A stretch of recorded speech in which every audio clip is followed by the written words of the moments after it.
So students, इस video में हम लोग देखने वाले हैं कि what is actual understanding of E dot D A which is this and Q inside by epsilon not, जो कि गॉस थ्योरम है या गॉस का लॉ इसको हम बोलते हैं। तो बहुत सारे स्टूडेंट्स को हमने ये देखा है कि इसके साथ बहुत डाउट्स होते हैं उनको कि भाई कौन सी चीज क्या है, और एक तरह से वो इसको क्रैम करने लगते हैं, रट्टा लगाने लगते हैं, क्योंकि उनकी अंडरस्टैंडिंग जो है वो डेवलप इसमें नहीं हो पाती। तो देखिए, मैं एक एक चीज को बहुत डिटेल में आपको बताऊंगा। देखिए, मोस्ट ऑफ टाइम तो इलेक्ट्रिक फील्ड हमें कैलकुलेट करना रहता है, ठीक है। जो ये ई है इलेक्ट्रिक फील्ड, ये होता है basically due to all charges. जितने भी टाइप के चार्ज हैं ये सभी चार्जेस की वजह से होता है, चाहे वो गॉसियन सरफेस के अंदर हो या बाहर हो, ठीक है। जो एरिया होता है ये होता है एरिया ऑफ गॉसियन सरफेस, ठीक है। मैं उम्मीद कर रहा हूं कि आपको बेसिक इसका आइडिया होगा। एरिया ऑफ गॉसियन सरफेस यानी वो सरफेस जो आपने कैलकुलेट करने के लिए बना रखा है। क्यू इनसाइड, ये जो टर्म है ये आपका होता है charge inside the Gaussian surface, उसके अंदर का जो चार्ज है उसकी बात कर रहे हैं। और एप्सिलॉन नॉट जो है वो आपका होता है electrical permittivity of free space, ठीक है। फ्री स्पेस या वैक्यूम जिसकी बात करते हैं।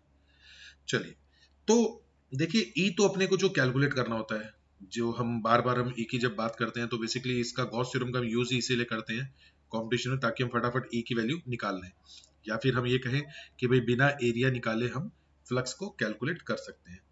तो बच्चों ये देखिए, जो बेसिकली दोनों के दोनों फॉर्मूला है ये कहीं ना कहीं, ये फॉर्मूला जो है ये फ्लक्स से रिलेटेड है कि भाई फाई इज इक्वल टू जो होता है वही क्यू अपॉन एप्सिलॉन नॉट होता है, ठीक है। भाई गॉस लॉ तो बेसिकली यही होता है कि भाई क्यू इनसाइड जो है उसकी हम बात करते हैं फ्लक्स होता है, और फाई जो होता है वही हमारे पास ई डॉट डी ए भी होता है।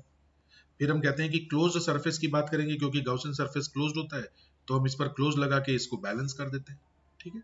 लेकिन इसकी एक्चुअल अंडरस्टैंडिंग क्या है बच्चों? देखो, एक्चुअल अंडरस्टैंडिंग आपको समझ में आएगी इस वाले पॉइंट से। मान लो कि कोई गॉसियन सरफेस दे रखी है, और वो गॉसियन सरफेस या क्लोज सरफेस जो भी है वो ये है, और इस गॉसियन सरफेस में जो चार्जेस हैं वो है, मान लीजिए Q1 यहाँ है, Q2 इसमें है, Q3 इसमें है, ठीक है।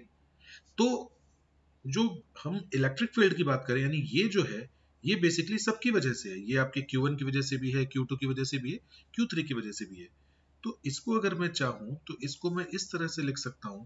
मैं लिखूंगा कि भाई ये जो आपका E है, ये E बेसिकली, यहाँ पे मैं E लिख देता हूं, इसको इसको मैं E लिख देता हूं, और इस तरह से रिप्रेजेंट करता हूं। ये जो E है बेसिकली वो आपका Q1 की वजह से भी है, Q2 की वजह से भी है, Q3 की वजह से भी है, डॉट DA, जैसे कि यहाँ पे DA लिखा हुआ है, उसी तरह से इक्वल टू Q इनसाइड। अब जैसे ही इनसाइड की बात आती है तो इनसाइड में तो सिर्फ दो ही चार्ज है, वही Q1 और Q2 दो ही चार्जेस हैं इनसाइड में, तो हम क्या लिखेंगे, Q1 plus Q2 divided by epsilon not. तो ये इसका करेक्ट रिप्रेजेंटेशन होता है, ठीक है। अब आप बोलेंगे सर आपने तो Q3 भी लिखा था। देखिए, Q3 मैंने लिखा भाई इलेक्ट्रिक फील्ड तो इसकी वजह से भी होगा ना, ऐसा थोड़ी कि जो Q3 जो चार्ज है इसकी कोई लाइन ऑफ फोर्स नहीं है, भाई इसकी भी लाइन ऑफ फोर्सेस निकल रही होंगी अलग अलग डायरेक्शन में। तो इसके यानी इलेक्ट्रिक फील्ड तो इसका है, लेकिन बेसिकली ई डॉट डी ए इलेक्ट्रिक फील्ड को नहीं, फ्लक्स को रिप्रेजेंट करता है, ठीक है। बेसिकली फ्लक्स को रिप्रेजेंट करता है। तो अब मैं आपसे कहता हूं कि जब फ्लक्स को रिप्रेजेंट करता है तो Q3 का फ्लक्स में कोई भी कंट्रीब्यूशन नहीं है, क्योंकि जितनी फील्ड लाइन इसमें निकलने वाली है वो सारी की सारी बाहर निकल जाएंगी, जो भी फील्ड लाइन एंटर होंगी वो सारी की सारी तो बाहर निकल जाएंगी। तो इसका मतलब कि भाई इसकी वजह से नेट फ्लक्स कितना है, इसमें जीरो है। तो इसका मतलब कि इसका फ्लक्स में कंट्रीब्यूशन नहीं है, इसलिए हम यहाँ पे सिर्फ Q1 प्लस Q2 ही लिखते हैं। तो ये स्टेटमेंट बिल्कुल ठीक है। हम चाहें तो ऐसा भी लिख सकते हैं, इंटीग्रेशन E, अगर मैं सिर्फ Q1 लिख दूं dot D A is equal to, यहां पे लिख दूं मैं Q1 plus Q2 upon epsilon not, तो देखिए ये स्टेटमेंट गलत है, ठीक। ये स्टेटमेंट गलत है, और ये स्टेटमेंट गलत क्यों है?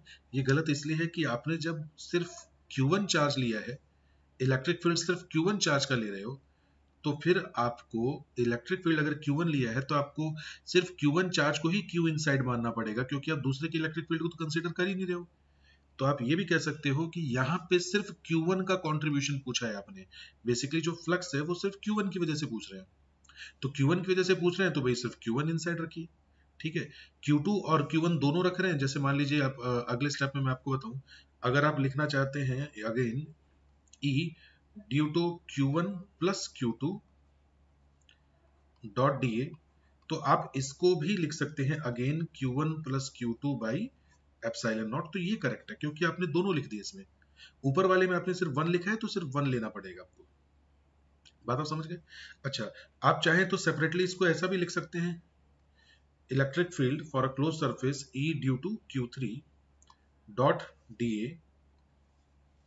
एक मिनट, इसको मैं लिख देता हूं, Q3 dot D A is equal to Q enclose. अब देखिए Q3 तो एनक्लोज है ही नहीं, फ्लक्स में इसका कोई कंट्रीब्यूशन नहीं है, तुम क्या लिखेंगे, जीरो अपॉन एप्सिलॉन नॉट, यानी ये आ जाएगा जीरो।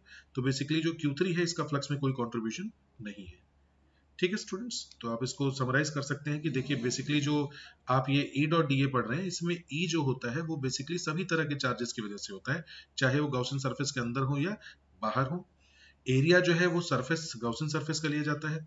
क्यू इनसाइड उन चार्जेस की बात की जाती है जिनका इलेक्ट्रिक फील्ड इस साइड में है और वो कंट्रीब्यूशन दे रहे हैं। अगर मैं ज्यादा बढ़िया से बताऊं तो क्यू इनसाइड सिर्फ वो चार्जेस हैं जो गॉसियन सरफेस के अंदर है और उनका कंट्रीब्यूशन इस साइड में मैंने लिखा है। ठीक है, तो उम्मीद है आपको लेक्चर समझ में आया होगा। Thank you very much.